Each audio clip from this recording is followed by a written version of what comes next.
Así que los dejo con ustedes al doctor Anthony Zavala. Muchas gracias por acompañarnos. Gracias.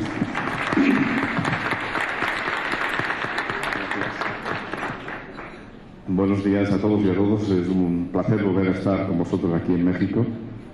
Espero seguir viéndonos muchas veces, quizá no todos juntos, pero de una en una,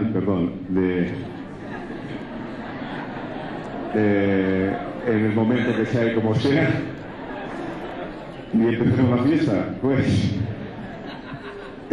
con vuestro permiso, voy a dejar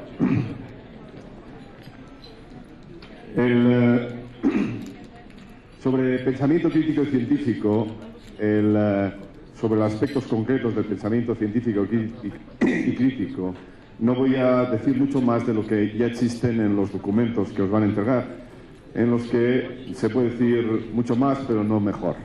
Yo creo que está todo dicho. El problema está relacionado en cómo conseguir que esto llegue a nuestras aulas. Este es el gran reto de la formación. Y es un reto mundial y en función de las situaciones y las historias de cada país puede ser más o menos complejo.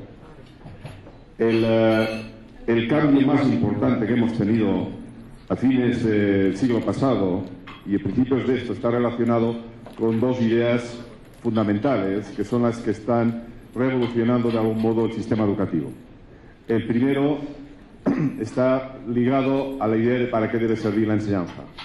Hemos necesitado los educadores más de 100 años para conseguir que los sistemas educativos entiendan que la enseñanza debe ser para preparar para la vida. Esta no es el objetivo, o no ha sido el objetivo para la enseñanza que hemos heredado. Hemos heredado una enseñanza fundamentalmente propedéutica y selectiva, pensada en ir superando estadios para llegar al final, a un final que es la universidad, y evidentemente una enseñanza para pocos. Una enseñanza para pocos que para los que no llegaban no les servía para nada. O sea, nos han formado o hemos sido formados para ser competentes en realizar pruebas más o menos escritas en esta superación. Evidentemente esto ha sido útil para todos nosotros, porque nosotros somos esta minoría que nos ha servido, la enseñanza nos ha servido. Pero para los que quedaron en el camino, ¿para qué les ha servido muchos de los contenidos que les hemos estado dando? Hemos necesitado un siglo para que las grandes ideas de los grandes pedagogos del siglo pasado sean ya reconocidas desde las instituciones. Pero bien, una cosa es lo que pretendemos y otra cosa es los medios para llegar a ello.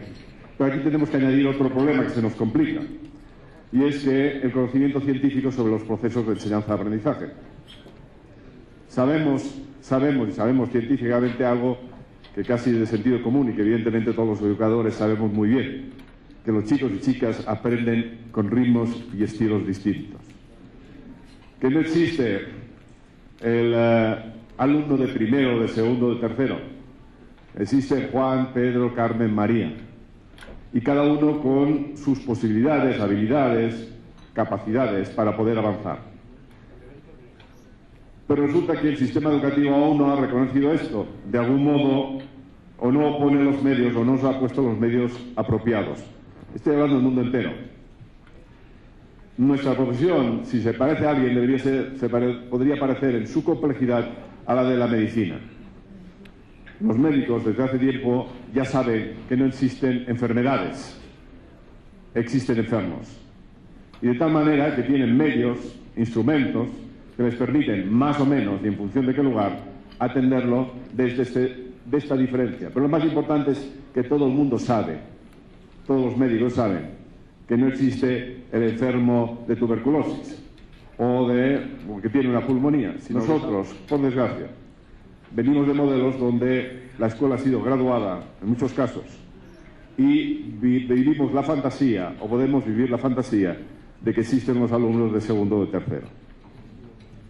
El gran drama está en que en un modelo en el que el objetivo es seleccionar hasta el propio medio de trabajar como si fueran todos uno, es el medio mejor para seleccionar. De algún modo que el sistema viene a decir, todo aquel que no sirve para poder trabajar en un grupo de 30 o 40 alumnos de manera conjunta, este no sirve. Y por lo tanto es la mejor manera de ir seleccionando en este camino hacia este objetivo universitario. Cuando nos planteamos que la función de la escuela es preparar para la vida y para todos los ciudadanos y ciudadanas de este país, del mundo entero, el objetivo ya no puede ser el de seleccionar a unos y a otros, sino el de orientar a cada uno en función de este camino.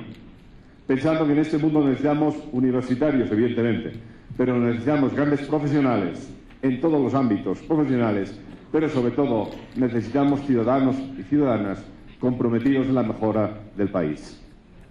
Y ahí es donde nos planteamos los grandes retos que tiene la educación en este momento.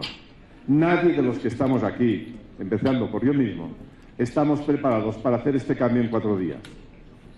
No estamos preparados, el sistema no está preparado y por lo tanto todo formador debe tener claro que estamos en un camino, en una transición que no va a ser sencilla. Y digo esto porque no se puede ser educador, no se puede formador de formadores o estar organizando, administrando cambios en la escuela si no somos conscientes de la realidad en la que nos encontramos. Porque si no podemos desalentarnos viendo que las cosas no cambian o que no cambian con la velocidad que querríamos.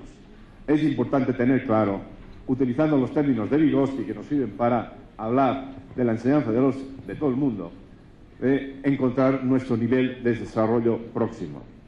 Cada uno de nosotros tiene su nivel de desarrollo próximo. Sobre todo teniendo en cuenta que, si os fijáis, nos hemos propuesto 2 utopías. 2 utopías. La primera utopía nos hemos planteado preparar para la vida y formar para ciudadanos y ciudadanas. ¿Dónde está el límite de esta formación integral de las personas? Siempre podemos ir más lejos. Y luego, el conocimiento científico nos dice que aprendemos en estilos y ritmos distintos. Y esto implica atender a la diversidad, a uno y cada uno de los alumnos según sus posibilidades. ¿Y dónde está el límite también? Por tanto, es un absurdo plantear que un sistema educativo va a cambiar en 4 días y va a pasar de un modelo a otro solamente porque lo digan los documentos. Necesitamos tener utopías por educación. No se puede vivir sin utopías. Pero teniendo claro que la utopía nos marca el camino, y el camino es formación, preparar para la vida. El camino es cada vez intentar atender mucho mejor a cada uno de nuestros alumnos. Si no somos conscientes de esto, difícilmente avanzaremos. Y empecemos, pues, a intentar ver los problemas concretos que plantea y posibles soluciones. Pensamiento crítico y científico. En primer lugar, ¿qué queremos decir con pensamiento crítico y científico? Diremos que, y en estos momentos se plantea así en este país, que el pensamiento crítico y científico no es un objetivo en sí mismo, sino es el medio para poder intervenir en esta sociedad. Es el medio. Entendemos que esta sociedad será mejor en tanto en cuanto todos los ciudadanos y ciudadanas sean capaces de lo que decían algunos, tener un espíritu democrático. Se dice que el espíritu democrático está asociado al espíritu científico. ¿Qué es lo que pretende un científico? ¿O qué es lo que nos da la idea de un pensamiento científico? Es la de creer que no existe nada que sea bueno o malo si no se puede fundamentar, si no se puede argumentar. Detrás de cualquier afirmación deben haber los argumentos correspondientes. Argumentos, razones que puedan fundamentar aquello que hacemos. Teniendo en cuenta que la sociedad y la comprensión de esta sociedad es compleja. Y se dice democrático, porque, a fin de cuentas, acabamos votando en sociedades democráticas y muchas veces quizá votamos, no a partir de la fundamentación y la argumentación.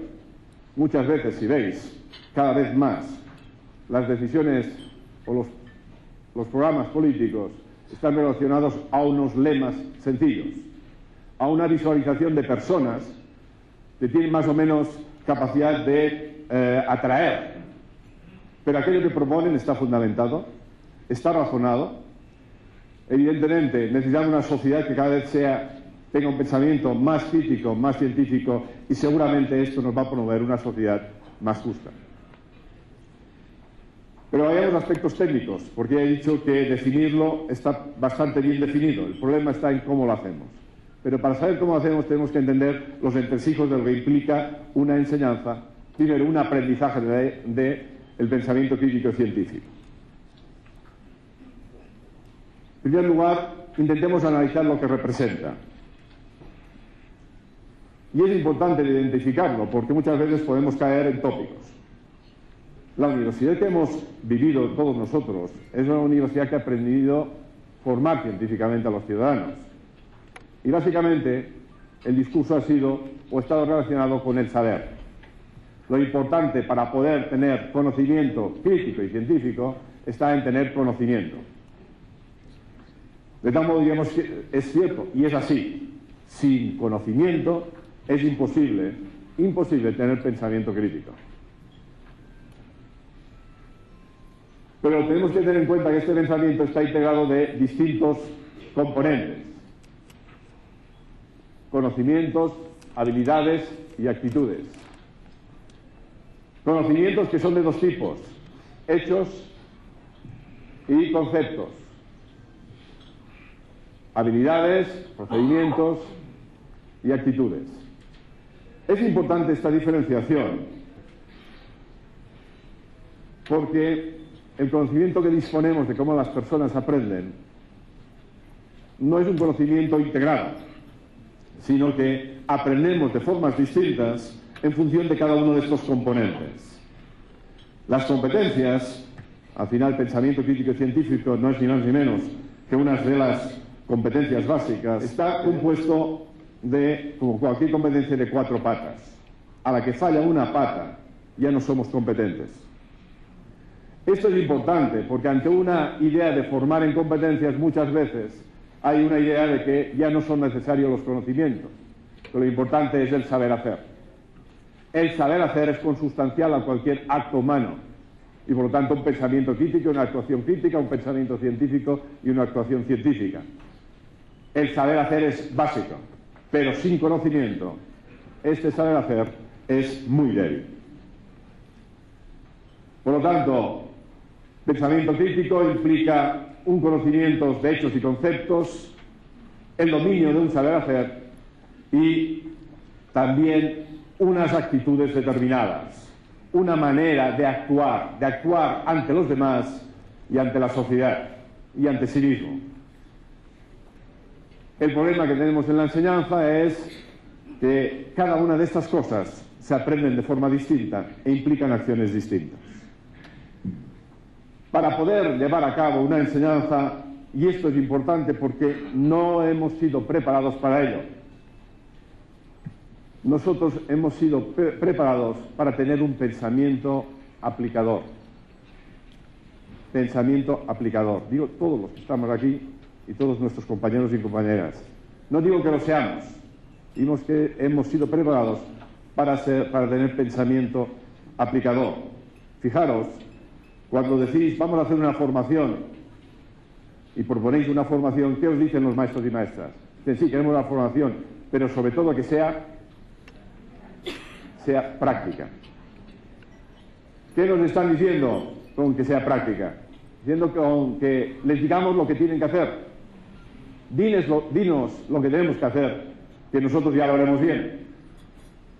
Pero desplazan la decisión de cuál debe ser este tipo de ciudadano y ciudadana, o sea, el diagnóstico de lo que debe ser un ciudadano y ciudadana en esta sociedad, desplazan esta determinación diagnóstica. Y en segundo lugar, la planificación. ¿Quién diagnostica? ¿Quién ha diagnosticado siempre en nuestras escuelas?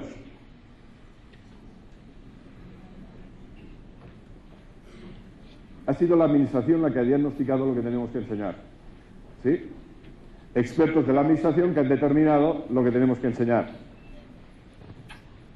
Luego ha habido otros expertos que han planificado y que han determinado que esto que se tenía que enseñar esto en primero, esto en segundo, esto en tercero, en cuarto, y en tercero se debe empezar por un tema, luego otro tema y otro tema.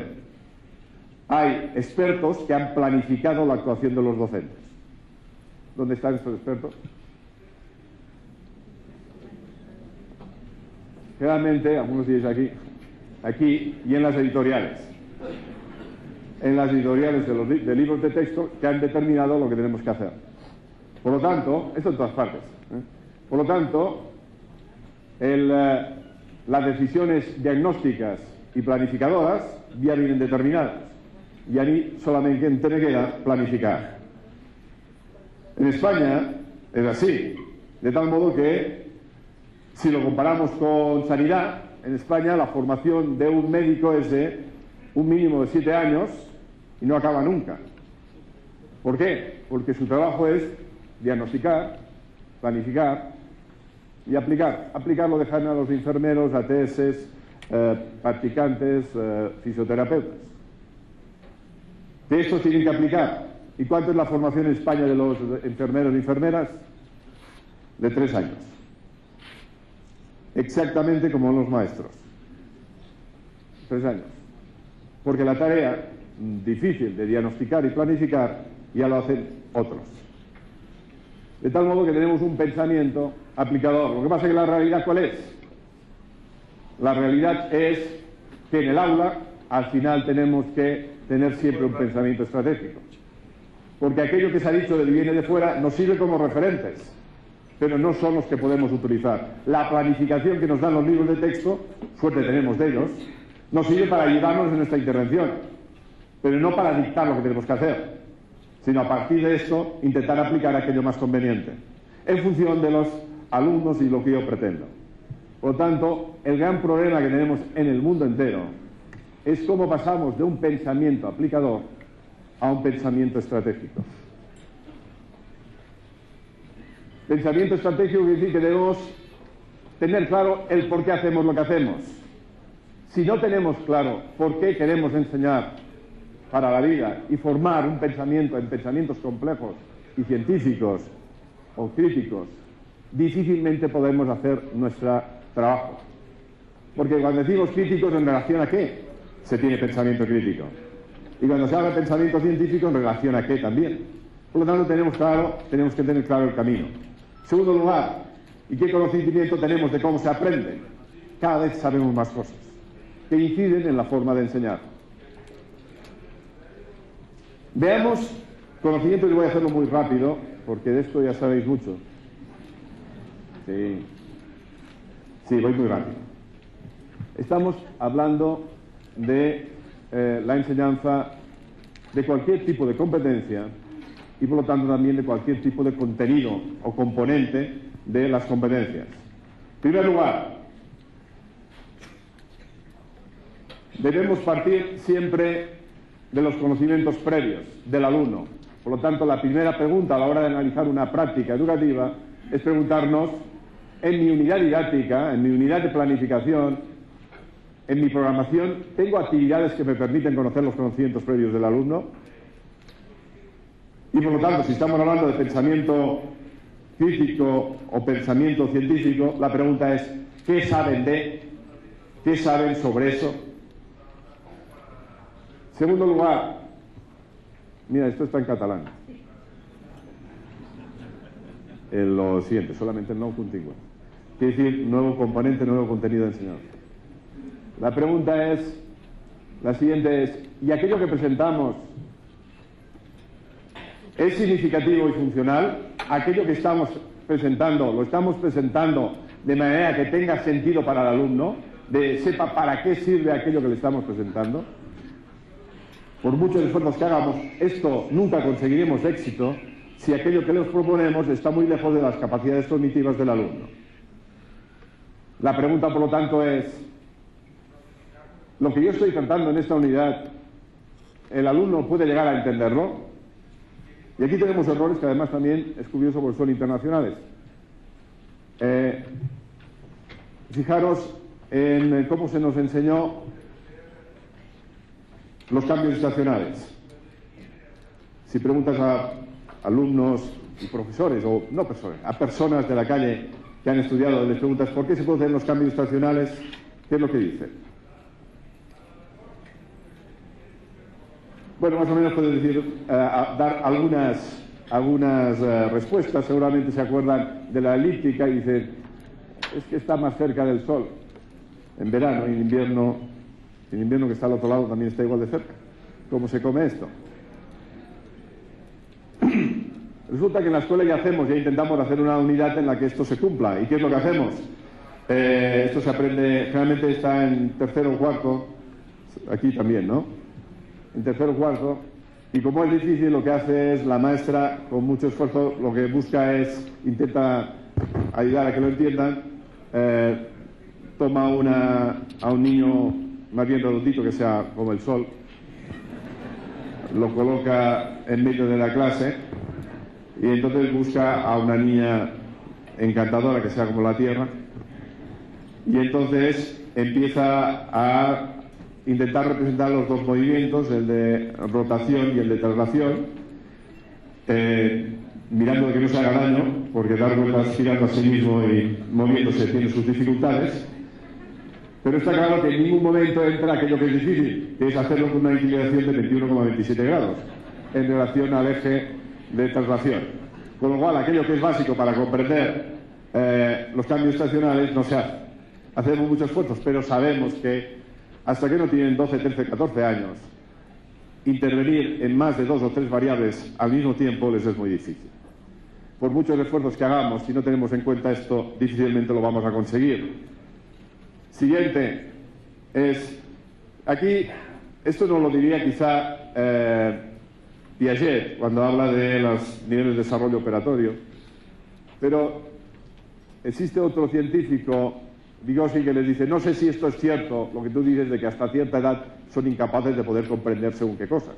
Lo que yo sé es que si conseguimos darle a los alumnos retos, desafíos cercanos a aquello que puede hacer, de tal modo que con la ayuda de los profesores, otros alumnos consigan el éxito, podemos avanzar. Y plantea la pregunta subsiguiente que nos podemos hacer nosotros en nuestra propuesta pedagógica, que es preguntarnos, ¿las actividades que les proveemos están en la zona de desarrollo próximo de uno y cada uno de nuestros alumnos y alumnas? Sobre todo cuando tenemos 40 alumnos. Aquí no se acaba. También tenemos otras condiciones que sabemos. Sabemos que para poder establecer estas relaciones no es fácil, establecer las relaciones entre los conocimientos previos y los nuevos contenidos, y que es necesario una gran actividad mental. Actividad mental. Y sabemos que la actividad mental pasa por el ver y el tocar, por las ejemplificaciones, por las representaciones. He ahí uno de los problemas de mucha pedagogía activa, que ha consistido en hacer cosas. Pero si se hacen cosas sin generar pensamiento, no se aprende. La acción está en función del desarrollo de la actividad mental. Y esta actividad mental, y aquí aparece un término clave cuando estamos pensando o planteando pensamiento crítico y científico, está relacionado con el conflicto cognitivo. Todo pensamiento crítico, todo pensamiento científico, sus raíces está en la formulación de preguntas, en saber hacer preguntas pertinentes. El contenido de enseñanza prioritario en nuestra escuela debería ser el enseñar a hacerse preguntas. Preguntas relevantes, porque todo conocimiento es el resultado de una acción basada en el principio de por qué y para qué de aquello que sucede. ¿Por qué y para qué? Para el conflicto cognitivo y no para tener la respuesta inmediata, sino para hacer las acciones que le permitan construir el conocimiento. Ahora, la más divertida, que es que, además, yo no voy a aprender si no llego a decir, pero qué interesante, maravilloso y fantástico es esto de, por ejemplo, el sintagma nominal. Hasta que no le digo yo, qué guay esto del sintagma nominal, yo no aprendo. Y esta actitud favorable está relacionada estrechamente con el autoconcepto y la autoestima. Autoconcepto y autoestima que está relacionado también directamente con las pruebas, exámenes, los informes, las notas. De tal modo que sabemos que si queremos avanzar en el aprendizaje de los alumnos es necesario un modelo no basado en la selección del alumno, no basado en la comparación de uno con los demás, sino en la superación personal, modelos orientativos y no selectivos. Esto nos puede llevar, además, y sabemos que este proceso será más profundo, este aprendizaje será más profundo si existe un proceso de reflexión sobre lo que estamos haciendo, lo que se llama metacognición. Como mayor sea el proceso, el análisis de cómo estoy yo aprendiendo, más profundo será el aprendizaje. Pero además conseguimos dos cosas con la metacognición, con la reflexión sobre el aprendizaje. En primer lugar, profundizar sobre aquello que he aprendido, pero, y también, aprender a aprender, reconocer cuáles son nuestras estrategias más apropiadas para llegar al conocimiento. Tendríamos ahí el problema, y cuando os hablaba de lo estratégico, es que la diferencia entre los pedagogos del siglo XX y los del XXI es que los pedagogos del siglo XX se podían mover en la intuición contrastada sobre cómo las personas aprenden. Hoy tenemos datos suficientes que nos permiten identificar cuando una práctica educativa es más o menos apropiada. Sigamos. Pero además, esto sería en términos generales, pero además sabemos, seguir muy deprisa, que tal como hemos visto, los componentes de cualquier competencia se aprenden de formas distintas. Sabemos que los hechos se aprenden memorizando, por repeticiones verbales. Sabemos que los conceptos no se aprenden por repeticiones verbales, sino que aprenden por procesos de construcción, y esto tiene complejidad, porque implica que depende de las capacidades del alumno y del pensamiento y de las experiencias anteriores. Por lo tanto, una clase como la que estoy haciendo yo es muy válida para los contenidos factuales, para los hechos, porque los hechos se aprenden memorizando, y por lo tanto cada uno de vosotros puede atender su diversidad memorizando más o menos veces. Pero la forma de enseñar sigue siendo la misma. Pero cuando estoy enseñando conocimientos conceptuales que son abstractos, ya no me sirve la simple reproducción de una definición. Necesito entenderla. Y entenderla va a depender de mis capacidades de construcción de este conocimiento y de mis experiencias anteriores. Por lo tanto, vemos que el modelo actualmente, el que estoy utilizando yo, me sirve bien poco. Yo puedo saber más o menos si estáis atentos. Puedo imaginar con alguien que me está mirando, tengo un compañero aquí, que me está mirando fijamente y de vez en cuando hace así con la cabeza y además frunce el ceño, con lo cual puedo decir yo, este compañero está pensando profundamente, tiene una gran actividad mental. Es una suma de conflictos cognitivos y está dándole vuelta. ¿Realmente es eso o está pensando en lo que tiene que hacer mañana o esta noche? ¿O qué va a hacer con la fiesta que nos han planteado? Está claro que yo no puedo saberlo. Si quiero ayudar a vosotros, tendría que ponerles trabajos en los que pueda ver vuestras producciones y a partir de vuestras producciones orales, escritas, de diálogo con los compañeros, etcétera, etcétera, poder intervenir y ver hasta qué punto estáis comprendiendo o no e intentando ayudar a cada uno en función de sus posibilidades. Vayamos a los procedimientos. Se aprende a hacer haciendo y por lo tanto aquí la cosa se complica. El pensamiento crítico y científico es una suma de procedimientos: razonar, inferir, transferir, analizar, etcétera, etcétera. Y se aprenden haciendo. Haciendo, pero primero, antes que nada, antes de plantear el aprendizaje de un procedimiento, ¿qué es lo que tenemos que hacer? Enseñar el modelo. Enseñar el modelo. Se aprende a analizar analizando, pero necesitamos el modelo. Se aprende a observar observando, pero analizamos el modelo. Se aprende a inferir infiriendo. Primero enseñamos el modelo. Y una vez tenemos el modelo, ¿qué pasa? Que hay algunos alumnos que lo saben reproducir muy bien o aplicar muy bien, Y en cambio otros necesitan 1, 2 veces, 3 veces, 4 veces. Nos pasa como con el baile. ¿Se aprende a bailar bailando? Sí, ¿no? Pero necesitamos un modelo. Y luego, ¿qué pasa? Que enseñamos el modelo y realmente hay una chica que baila directamente bien ya solamente viendo el modelo. Pero los demás, ¿qué necesitamos? Práctica. Y unos 5 veces, otros 10 veces, otros 30 veces.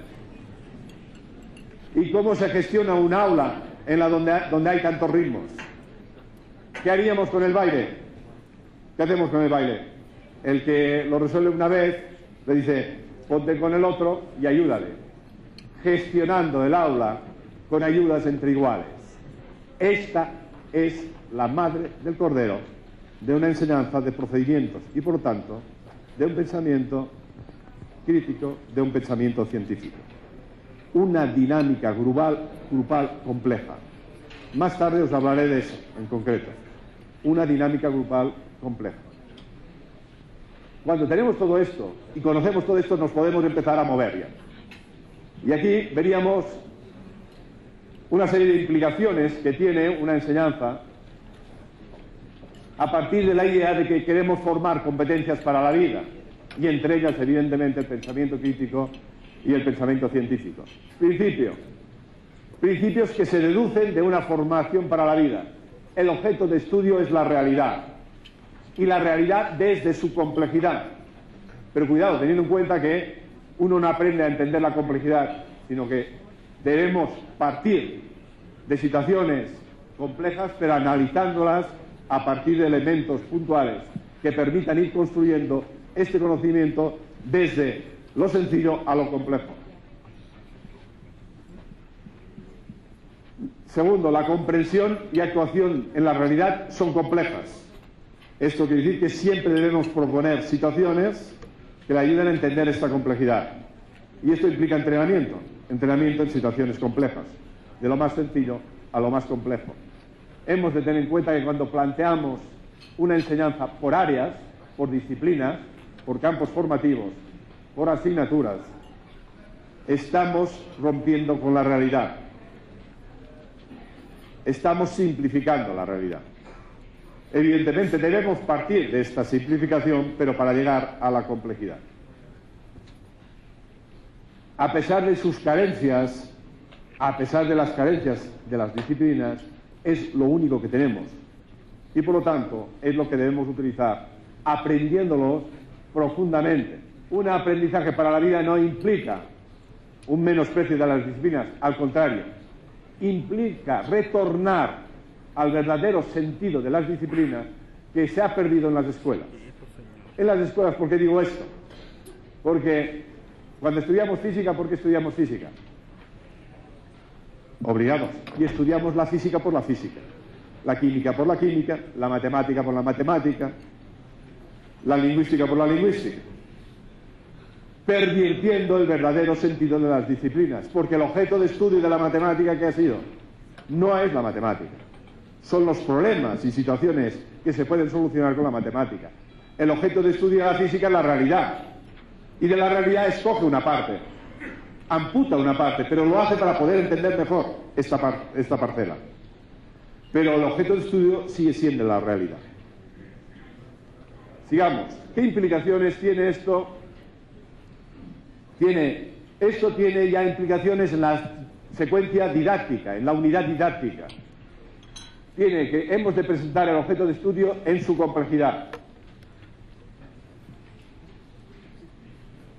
El proceso de análisis de cada uno de esta realidad debe convertirse en preguntas, cuestiones, problemas. Es cuando vamos a esta realidad, nos plantea problemas, conflictos cognitivos relacionados en el porqué, el para qué y el qué de esta realidad. Para dar respuesta a esto es donde utilizaremos las distintas disciplinas. Una vez delimitado el objeto de estudio, utilizaremos los distintos instrumentos conceptuales y metodológicos que nos pueden dar respuesta a esta situación. Ni más ni menos como hace cualquier científico.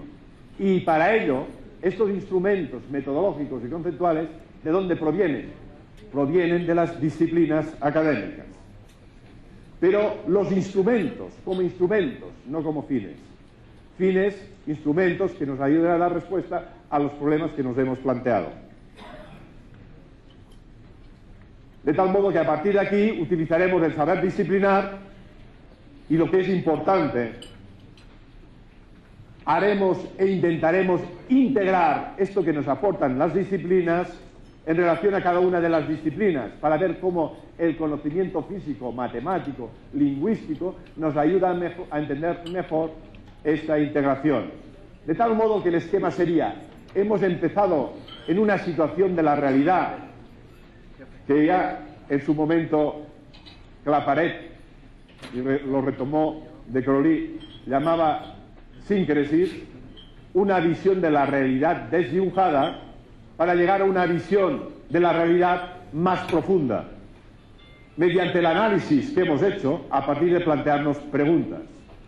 Preguntas en las que nos han permitido extraer o buscar instrumentos metodológicos y conceptuales para dar respuesta a estas preguntas. Pero lo hemos hecho analíticamente, pero no sirve de nada si luego no lo volvemos a integrar. De tal modo que volvamos a tener una visión de esta situación de la realidad desde su complejidad, pero una realidad mucho más profunda. Esto es lo que se deduce de formar para la vida. Pero ¿qué se deduce en las fases de enseñanza y que tenemos que integrar unas y otras a partir del conocimiento de cómo se aprenden de cómo se producen los aprendizajes? Veremos, en primer lugar, primer principio, que debemos revisar las estructuras cognitivas del alumno, o sea, debemos partir de los conocimientos previos, debemos revisarlas. Segundo lugar,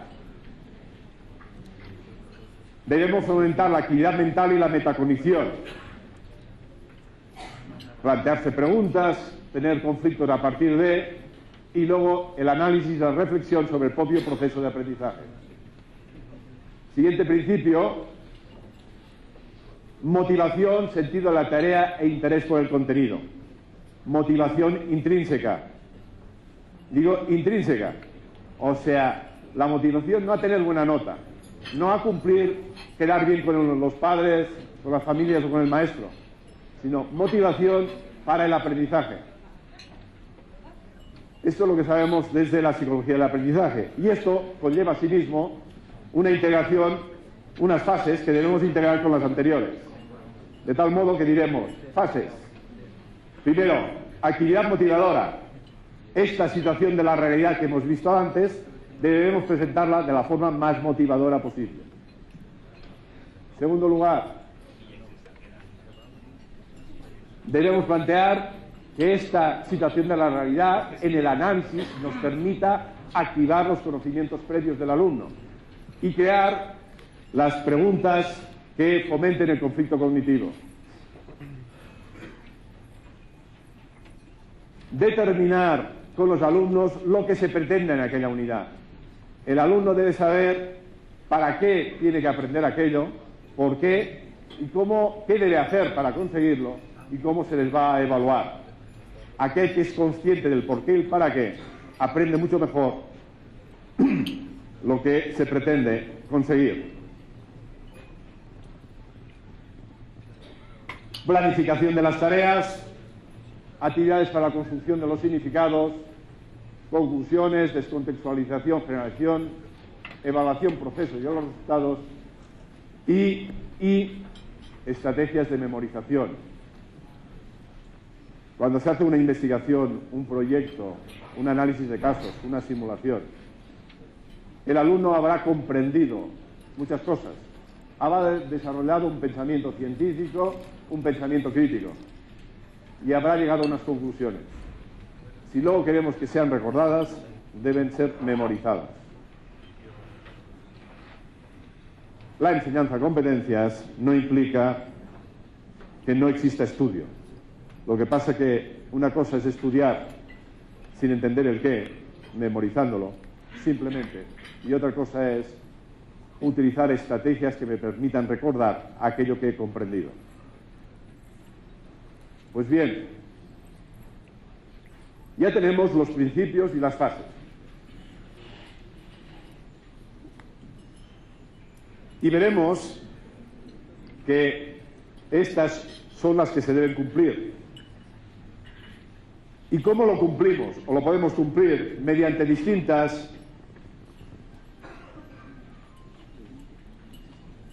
mediante procesos.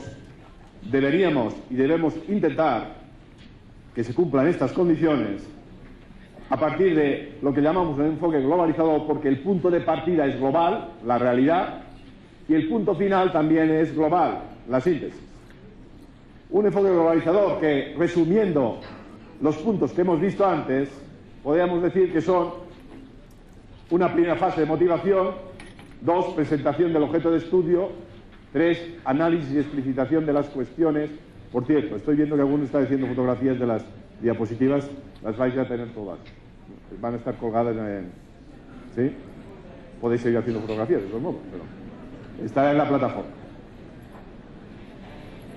Motivación, presentación, objetos de estudio, análisis y explicitación de las cuestiones, definición del objeto de estudio,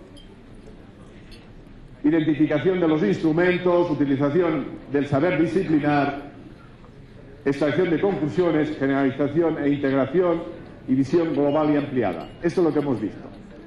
Vayamos a ver cómo lo podemos hacer, teniendo en cuenta que tenemos distintas áreas: matemáticas, lengua, ciencias de la naturaleza, ciencias sociales, y no pongo más porque no me cabe la diapositiva, pero os las imagináis. Primero, fase de motivación. En matemáticas, puedo buscar una motivación en matemáticas, una situación de la realidad. Por ejemplo, la típica para enseñar las fracciones, hemos utilizado el pastel. Por lo tanto, situación de la realidad, el pastel. En lengua, necesitamos una situación comunicativa. ¿Y qué podemos hacer? Pues seguramente en lengua, si lo hacemos aparte, buscaremos una situación donde sea necesario buscar información o hacer una lectura o lo que sea. En el caso de ciencia de la naturaleza, pues buscaremos también una situación motivadora que esté relacionado con un hecho, pues el clima, o a partir de él que hemos visto un animal pasando por el patio y hemos dicho, pues este objeto pues, es interesante y quizá le es fuera, etcétera, etcétera. Pero bien, también podemos hacer esto o pensar en una sola situación que pueda contemplar problemas a resolver por las distintas áreas. Por ejemplo, el pastel. El pastel nos plantea una situación, en el caso de las matemáticas, que es cómo repartirlo. Y esto nos da pie a utilizar un instrumento conceptual como son las fracciones. Pero en el caso de lengua, el pastel no nos puede ofrecer algún problema de carácter lingüístico. Serían las recetas. Recetas de pasteles, recetas distintas, por lo tanto vamos a leer, vamos a buscar recetas y por lo tanto tenemos una lectura que nos puede hablar de ello. En el caso de ciencias de la naturaleza, están desde salud, nutrición, ingredientes, etc. En el caso de ciencias sociales, pues de dónde viene, dónde están, siempre ha sido así, etcétera, etcétera. Vemos que podemos encontrar una situación de la realidad que cumpla con todos los requisitos. Sigamos. A partir de aquí van a surgir las cuestiones A, B, C, D, las que sean de cada uno de las que han salido de las posibles áreas. Problemas o cuestiones de las simples áreas. ¿Cuál es el pensamiento científico? ¿Cuál es el método de investigación más conocido? Primero, ¿qué es? Observación. Segundo, planteamiento del problema. Tercero, establecimiento de hipótesis. Y a partir de aquí, búsqueda de información. Planteamiento del problema. Y cuestiones A, B, C o D. Delimitación del objeto de estudio. Y aquí podemos encontrar un problema matemático, un dilema comunicativo, un problema biológico, un conflicto social. Luego, identificación de los instrumentos, recursos matemáticos, recursos lingüísticos, recursos biológicos, científicos, recursos sociales. Y luego, la utilización de cada uno de estos conocimientos para poder llegar a la comprensión y respuesta de cada una de estas cuestiones o problemas que nos hemos planteado. Al final, podemos llegar a una extracción de las conclusiones de cada una de las áreas, pero lo importante es el ejercicio de integración de cómo los conocimientos adquiridos en una u otra área lo que dan es una mayor profundidad al conocimiento adquirido. Y al final, volver a la situación real e identificar cuáles son las diferencias que teníamos y ver hasta qué punto hemos comprendido mejor esta situación de la realidad. En el caso de que estuviésemos en secundaria, podría funcionar igualmente. Quizá la estrategia didáctica podría ser distinta, pero cada profesor, si partiese de lo mismo, podríamos conseguir un aprendizaje mucho más profundo.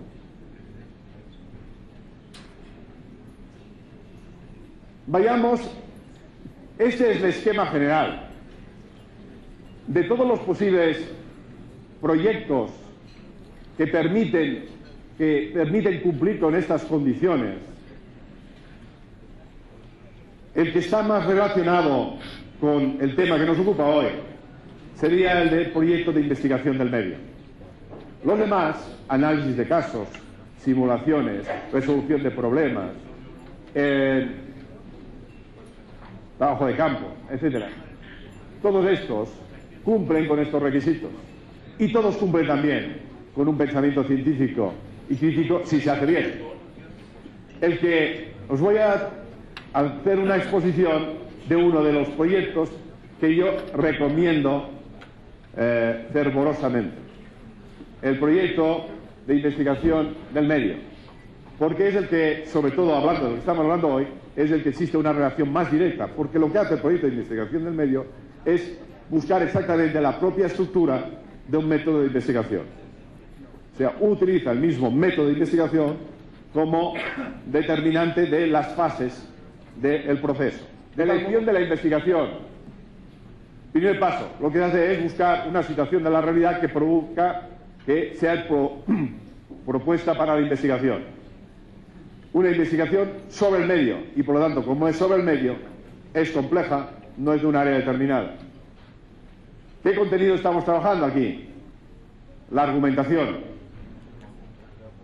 El porqué. Aquí los alumnos tendrán que defender y tendrán que escoger el porqué de aquella investigación y no otra. Y empezarán a aplicar unas de las estrategias básicas para el pensamiento científico y crítico. Mira, por dónde. Al siguiente. A partir de aquí podemos generar preguntas.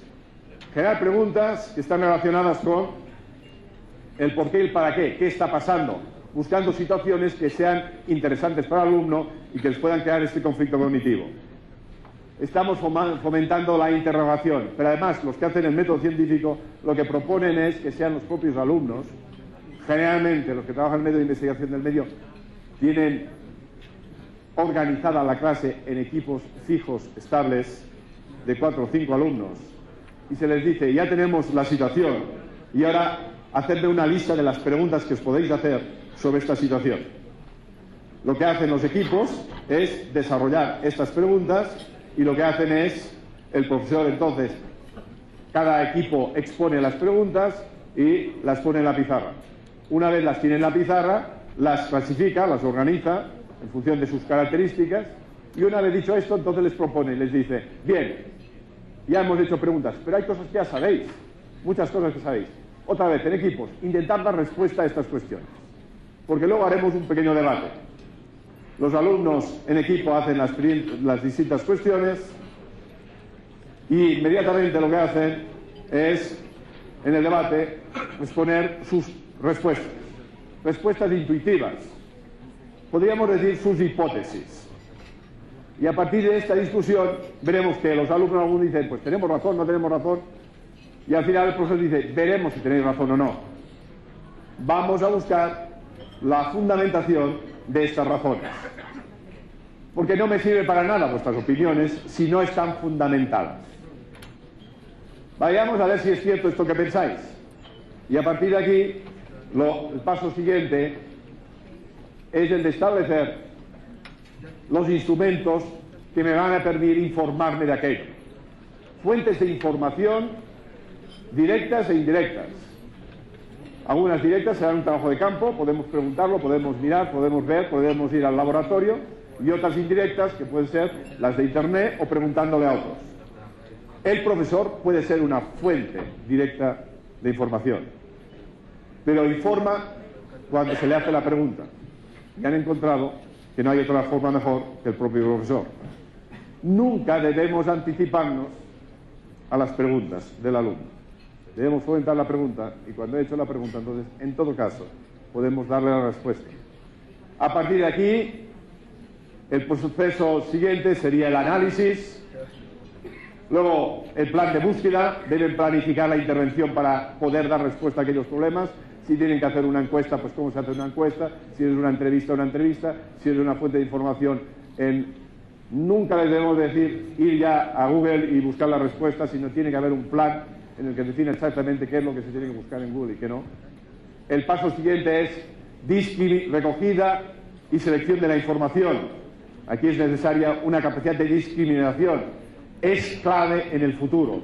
Lo importante no es encontrar la información, sino encontrar la información sustantiva, la que realmente sirve para aquello que nosotros hemos planteado y que además esté contrastada. Luego, a partir de aquí, conclusiones. Cada equipo lo que hace es, después de la búsqueda de información, lo que hace es una exposición a los demás. Y a partir de esta exposición, la maestra ayuda a establecer las conclusiones sobre todo el trabajo que se ha realizado, para posteriormente pasar, y esto es importante, a mí me gusta mucho, el método de la investigación del medio fue desarrollado por el MCI, Movimiento de Cooperación Educativa de Italia, en la que decía que la escuela no es una reproductora de cultura, sino es una productora de cultura. Y que todo aquello que aprendemos en la escuela no debe quedarse en la escuela, sino que debe darse a la sociedad. Y por lo tanto, siempre cada una de las investigaciones acaba con algún tipo de expresión a la comunidad, sea a los otros compañeros del centro, o a las familias, o depende de dónde esté situada la escuela, en la población correspondiente. Porque aquello que hemos aprendido de la realidad, muchas veces no existen estudios sobre ello. Me acuerdo de un centro en una escuela que estaba situada en una zona de minas, donde no había los alumnos llegaron a unas conclusiones donde nadie había trabajado sobre ello. Unas conclusiones que además sirvieron para entender mejor lo que pasaba en aquella zona. Y fue el resultado del trabajo de los alumnos. Bien, como podéis ver, con una metodología como esta, podemos trabajar los distintos procedimientos básicos para un pensamiento científico y crítico. Primero, intervenciones en situaciones complejas, como la realidad.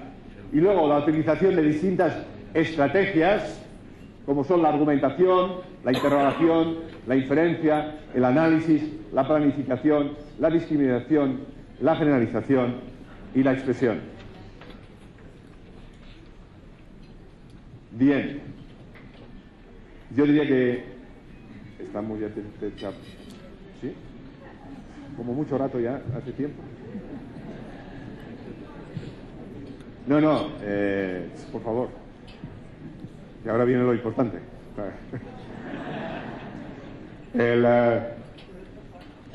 La idea es... Una enseñanza para la vida es inexcusablemente una enseñanza basada en personas con capacidad crítica y capacidad de razonamiento, argumentación de lo que hacen, de tal modo que puedan intervenir esta sociedad, de tal modo que pueda llegar a ser más justa, más equitativa, más solidaria, desde la razón. Y esto solamente es posible trabajando insistentemente en los contenidos, pero en métodos de enseñanza donde constantemente estemos utilizando estrategias como las que hemos visto aquí.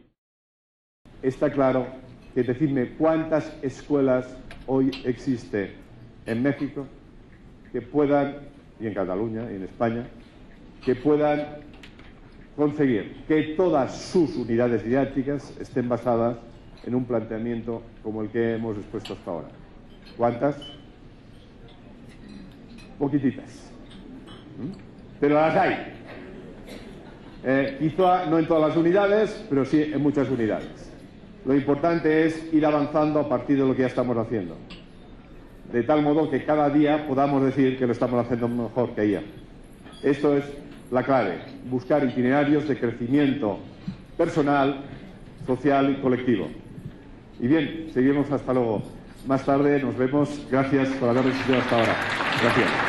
A la Universidad Nacional Autónoma de México le hacemos entrega de constancia de participación. Muchísimas gracias. Muchas gracias. Al contrario, muchas gracias. Muchas gracias.